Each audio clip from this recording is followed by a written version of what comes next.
क्या आपको कभी अपने किसी अजीज को बुरी खबर सुनानी पड़ी है?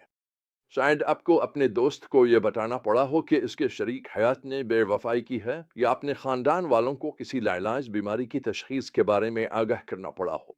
मुझे भी ये करना पड़ा है, और यकीन करें यह बिल्कुल आसान नहीं है।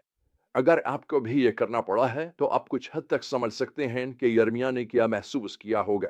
खुदा के लोगों को 23 साल तक तौबा की तलकीम करने के बाद अब उसे सबसे मुश्किल पैगाम सुनाना था। 70 साल की जलावतनी आने वाली थी, और अब कुछ भी इसे रोक नहीं सकता था।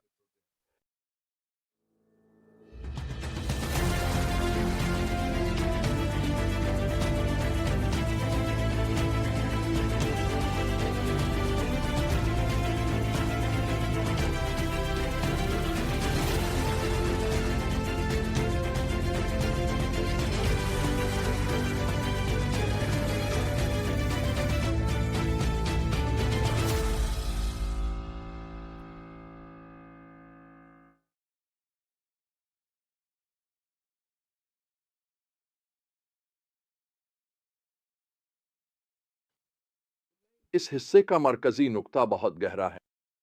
खुदा की सच्चाई को वफादारी के साथ बयान करना जरूरी है, चाहिए हमारे दिल ऐसा करने के लिए। ये हकीकत यर्मिया की मेहनत से की गई दस्तावेजात में सामने आती है, जिसमें उसने पैगाम और लोगों के रद्द अमल दोनों को कलमबंद किया। खुदा ने यर्मिया को हुक्म दिया कि वो इसराइल, हुदा और दीगर तमाम कौमों के बारे में कही गई हर बात लिख ले। मकसद बिल्कुल वाज़ेह था। शायद जब ये हुदा के लोग उन तमाम आफात के बारे में सुनेंगे जो मैं उन पर लाने का इरादा रखता हूँ, तो वो हर एक अपनी बुरी राहों से बाज आ जाए।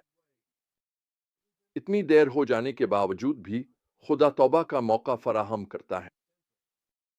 चूंकि यर्मिया को हैकल जाने से रोका गया था, उसने खुदा के अल्फाज अपने कातिब बारोक को लिखवाए। यहाँ की तफसीलात बहुत नुमाया है। हमें बिल्कुल बताया गया है कि यह कब हुआ, किसने इसे लिखा, और यहाँ तक कि बारोक कहाँ खड़ा होकर उसे पढ़ रहा था।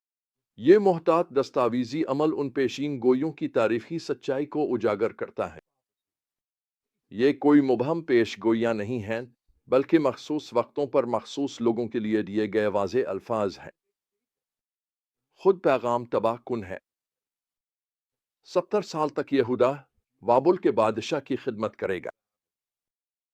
खुशी और मसरत की आवाज़ें वो सब बंद हो जाएंगी। चराग की रोशनी बुझ जाएगी। रोज़मर्रा जिंदगी की हर खूबसूरत और मामूल की चीज़ छीन ली जाएगी। यर्मिया इसे खुदा के गज़ब का प्याला करार देता है, जिसे तमाम कौमों को पीना होगा। इस पैगाम पर लोगों का रद्द अमल उनके दिलों की सख्ती को जाहिर करता है। जब बादशाह ये वियाकियम तुमार को पढ़ते हुए सुनता है, तो वो तौबा में अपने कपड़े नहीं फाड़ता। इसके बजाय वो खुद तुमार को फाड़ता है और इसे अपने चूल्हे में टुकड़ों टुकड़ों करके जला देता है। ये बगावत का एक चौंका देने वाला अमल है, खुदा के कलाम को काटकर और जलाकर उसकी तंबी को नजरअंदाज करना। लेकिन खुदा का कलाम कभी मिटाया नहीं जा सकता। खुदा यर्मिया से कहता है कि वो एक और तोमार लिखे, जिसमें पहले वाले की सब बातें और बहुत से इसी तरह के अल्फाज शामिल किए जाएं। बादशाह की कोशिश कि वो खुदा के पैगाम को खामोश कर दे, सिर्फ उसके फैलाव का सबब बनती है। यर्मिया की खिदमत का सबसे नुमाया पहलू उसकी अपनी कौम के लिए गहरी मोहब्बत है, जिन्हें वो खबरदार करने के लिए बुलाया गया है। यर्मिया 4:19 में वो पुकार उठता है, हाय मेरा दर्द, मेरा दर्द, मैं तड़प रहा हूं, हाय मेरे दिल की अजियत। यर्मिया कोई सर्द और बेताल्लुक नबी नहीं है। वो एक ऐसा शख्स है जिसका दिल अपनी कौम के लिए टूट जाता है। वो एक सख्त पैगाम सुनाता है, लेकिन यह मोहब्बत और हमदर्दी के जज्बे से निकलता है। ये हमें चैलेंज करता है कि हम अपने दिलों का जायजा लें। क्या हम अपने इर्द गिर्द लोगों की रूहानी हालत के बारे में वाकई फिक्रमंद हैं? जब लोग खुदा की सच्चाई को रद्द करते हैं, तो मायूसा फैसला कुन होना आसान है, लेकिन यर्मिया हमें याद दिलाता है कि हमें उनके साथ मोहब्बत और टूटे हुए दिल के साथ पेश आना चाहिए। हमारा मकसद ये नहीं होना चाहिए कि हम अपनी बात मनवाएं, बल्कि लोगों को यसू में पाई जाने वाली उम्मीद की तरफ रहनुमाई करें। तो हम आज इन सच्चाइयों को कैसे अपनी जिंदगी में ला सकते हैं? सबसे पहले हमें यह तस्लीम करना होगा कि खुदा के कलाम के साथ वफादारी बाज औकात हमसे मुश्किल पैगामात सुनाने का तकाजा करती है। यर्मिया की तरह हमें भी सच बोलना पड़ सकता है जो दूसरों को सुनना पसंद ना हो, लेकिन हमें ये टूटे हुए दिल के साथ करना चाहिए, न कि खुद पसंदाना मजम्मत के साथ। दूसरी बात, हमें इस बात पर तवज्जो देनी चाहिए कि हम खुदा के कलाम की मुश्किल सच्चाइयों पर कैसे रद्द अमल जाहिर करते हैं। क्या हम ये वाक़ियम की तरह हैं जो उन हिस्सों को मिटाने की कोशिश करते हैं जो हमें पसंद नहीं? क्या हम खुदा की तंबीह सुनने और उस पर अमल करने के लिए तैयार हैं? आखिर में, हमें याद रखना चाहिए कि खुदा का कलाम मुखालफत के बावजूद बाकी रहता है।